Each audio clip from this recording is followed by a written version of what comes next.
Hi friends, welcome back to my channel. আজকে আমি করব পট্টিওয়ালা সালোয়ার প্যান্ট কোটিং আর টিচিং। তার জন্য এখানে আমার 2 মিটার কাপড় লাগবে। তো এখানে আছে 2.5 মিটার। তো আমি 2.5 মিটার কাপড় ইউজ করব না, 2 মিটার দিয়ে আজকে পট্টিওয়ালা সালোয়ার প্যান্ট করব। তার জন্য এখানে নিয়ে নিলাম লম্বাতে 2 ভাঁজে কাপড়। কোমরের লম্বার মাপটা নিচ্ছি। তো কোমরের লম্বার মাপটা আমি 8 ইঞ্চিতে নিচ্ছি। আমার টোটাল 6 ইঞ্চি লাগবে আর 2 ইঞ্চি আমি কোমরের বেল্টের জন্য নিচ্ছি। তো এখানে 8 ইঞ্চিতে মার্ক করে দিয়েছি আর এখানে 2 ইঞ্চি নিচ্ছি বেল্টের জন্য। এভাবে 2 ইঞ্চিতে আমি 4টে দাগ দিয়ে দিলাম। এবার স্কেল ফেলে সমান করে দাগ দিয়ে নেব।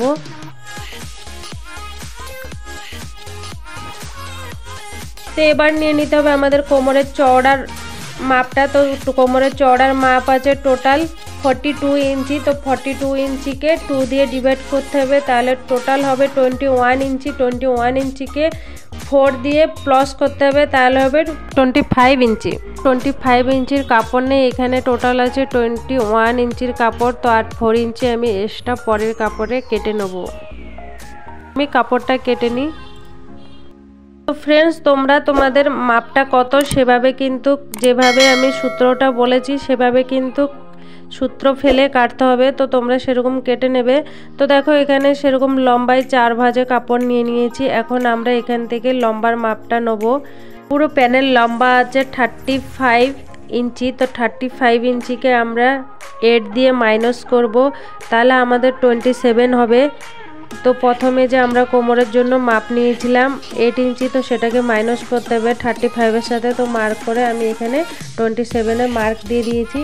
তো এ পাশটাও সেমভাবে আমি 27-এ মার্ক দিয়েছি আর 1 ইঞ্চি মার্জিনের জন্য নিচ্ছি। 1 ইঞ্চি মার্জিনের জন্য নিলাম। এবার সমানভাবে স্কেল ফেলে দাগ দিয়ে দিচ্ছি।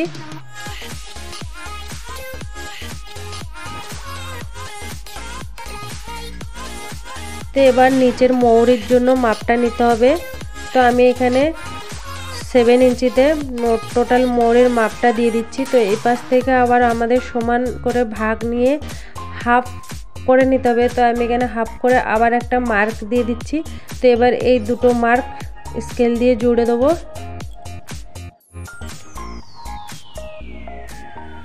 এবার আমি আসনের মাপটা বের করে নেব। আসন রাখবো আমি 8 ইঞ্চি। তো দেখো এখানে 8 ইঞ্চি আসন রাখলাম, যেটাকে বলে হাইয়ের মাপটা এখান থেকে আমি নিচ্ছি 8 ইঞ্চি।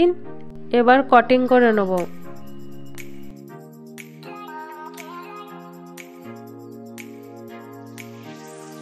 কাটিং করা আমার কমপ্লিট। তো এবার দেখো আসন কোথায় লাগবে, যে এরকম ভাবে আসনটা আমাদের জুড়ে নিতে হবে এভাবে কিন্তু। তো দেখো এখানে আমার 2 পায়ের কাপড় আমার একসাথে কেটে গেছে, যেহেতু 4 ভাঁজে ভাঁজ করে কাপড় কেটেছিলাম তার জন্য দেখো 2 পাশের পা বেড়ে গেছে। এবার যে উপরের যে কোমরের যে মাপটা, আমাদের চওড়ার মাপটা যে শর্ট হয়েছিল, তো এখানে আমি আধা ইঞ্চি মার্জিন রেখে ওর উপরে কাপড়টা রেখে আমি এখানে 4 ইঞ্চিতে মার্ক করে নিচ্ছি। তাহলে আমার বরাবর হয়ে যাবে, কোনো অসুবিধা হবে না। তাহলে আমার বরাবর হয়ে যাবে, মার্জিনের জন্য আর কাপড় রাখতে হবে না। এইভাবে কিন্তু কেটে নিচ্ছি। এবার স্কেল ফেলে সমানভাবে দাগ দিয়ে এবার কাপড় কেটে নিতে হবে।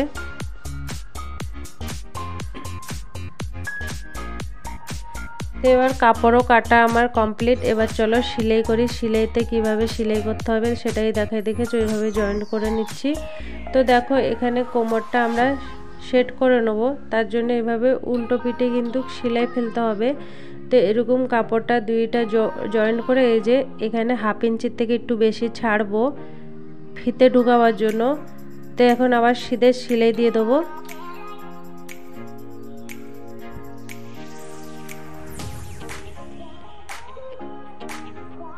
এবার আবার কাপড়টা খুলে এই যে সেলাই 2 পাশে করে 2টো সেলাই দিয়ে দিতে হবে।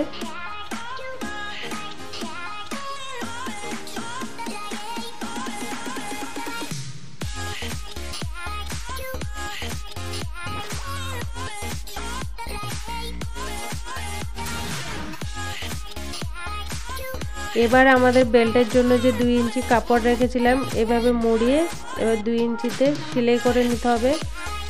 তো এভাবে কিন্তু পুরোটা আমার রাউন্ড করে সেলাই করে নিতে হবে।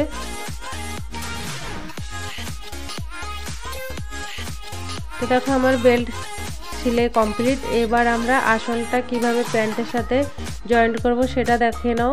এই যে এভাবে প্যান্টের সাথে জয়েন্ট করতে হবে আসন। টোটাল চারপাশে আসনটা আমাদের জয়েন্ট করতে হবে। এক পায়ের 2টো করে, 2 পায়ের 4টে। তো এইভাবে আসন জড়বে দেখো।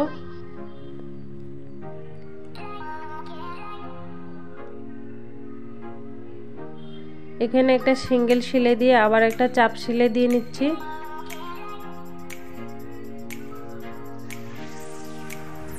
তো সেম ভাবে ওপাশের পাটাও আমি সেম ভাবে জয়েন্ট করে নেব। একই পদ্ধতিতে 2টা পায়ের প্যান্ট আমি জয়েন্ট করে নেব।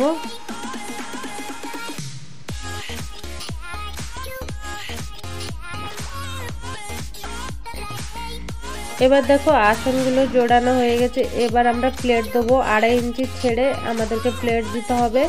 তো তোমরা যদি চাও 1 ইঞ্চি ছেড়েও প্লেট দিতে পারো, এভাবে কুচি দিয়ে দিতে হবে। তো আমি 2.5 ইঞ্চি রেখেছি। এরকম করে পিনের সাহায্যে কুচি দিয়ে দিয়ে পিন আটকে নিচ্ছি।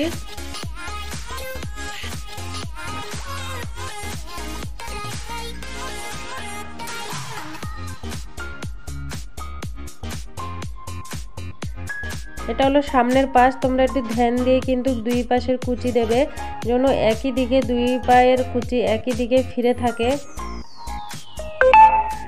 এটা যদি বাঁ দিকে ফিরে থাকে, বাঁ পাশের পায়ের কুচি যদি ডান দিকে ফিরে থাকে, ডান পাশের পায়ের কুচি কিন্তু বাঁ দিকে ফিরে থাকতে হবে। সেভাবেই দিতে হবে, কুচিগুলো ফেলতে হবে।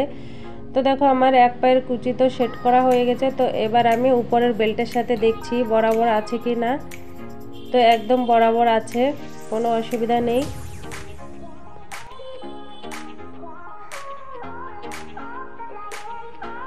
সেম পদ্ধতিতে আরেকটা পায়ে দিয়ে এইভাবে কুচি দিয়ে দেবো। দেখো আমার 2টা সেম ভাবে আমি কুচি দিয়ে রেখেছি। তো এখন চলো সেলাই করি। খুব আস্তে আস্তে সেলাই ফেলতে হবে, বেশি তাড়াহুড়া করলে কিন্তু সেলাইগুলো উল্টা পিঠে কিন্তু মরিয়ে যেতে পারে। খুব আস্তে আস্তে সেলাই ফেলতে হবে।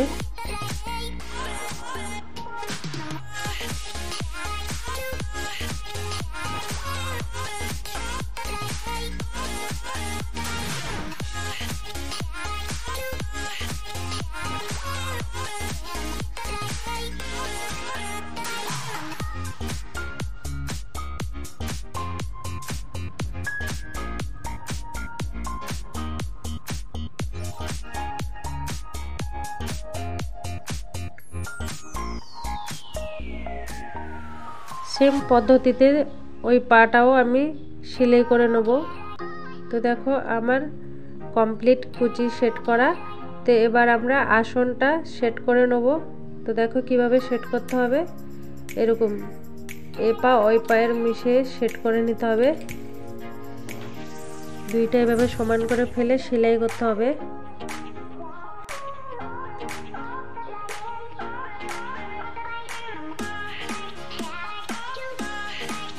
সিঙ্গেল সেলাই দেওয়া হয়ে গেছে। এবার সিঙ্গেল সেলাইয়ের উপরে আমি একটা চাপ সেলাই দিয়ে নিচ্ছি। তো সেম পদ্ধতিতে ওপাশের আসনটাও সেলাই করে নেব।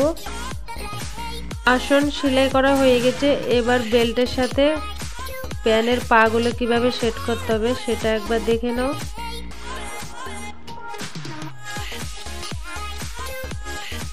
এভাবে কিন্তু সেট করে নিতে হবে প্রথমে। তো চলো এবার সেলাই করি। এখানে ফ্রেন্ডস একটু খেয়াল করে সেলাই দিতে হবে। এখানে যেহেতু সামনের আর পিছনের আছে, তো সামনের তো অনেকগুলো কুচি পড়েছে আর পিছনে 2টো করে 4টে কুচি পড়েছে। তো সেটা দেখে কিন্তু আমাদের বেল্টের সাথে জোড়াতে হবে প্যান্টটা। তো সেটা কিন্তু একটু ধ্যান দিয়ে দেখে নেবে। তো পুরো রাউন্ড আমি সেলাই করে নেবো এইভাবে। এবার আমাদের রইল মৌরির জন্য আমি 3 ইঞ্চিতে কাপড় কেটে নিয়েছি আর 1.5 ইঞ্চিতে আমি পেপার পেস্টিং কেটে নিয়েছি। তো এবার ওই 3 ইঞ্চি কাপড়ের উপরে মৌরির উপরে পেপার পেস্টিংটা দিয়ে ভালো করে আয়রন করে নিতে হবে। এবারে মৌরিটা সেলাই করে নিচ্ছি। এরকম টেনে টেনে একটু দিতে হবে চেপে, তারপরে এই যে কাপড়টা ভাঁজ করে তারপরে আবার একটা সেলাই দিয়ে নেব।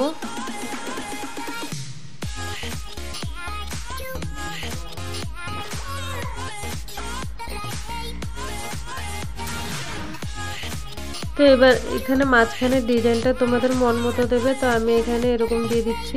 তো এবার রইলো আমাদের প্যান্টটা জয়েন্ট করার বাকি পাগুলো। তা আমি এখানে 1 ইঞ্চি ছেড়ে আমি পা জয়েন্ট করে নিচ্ছি।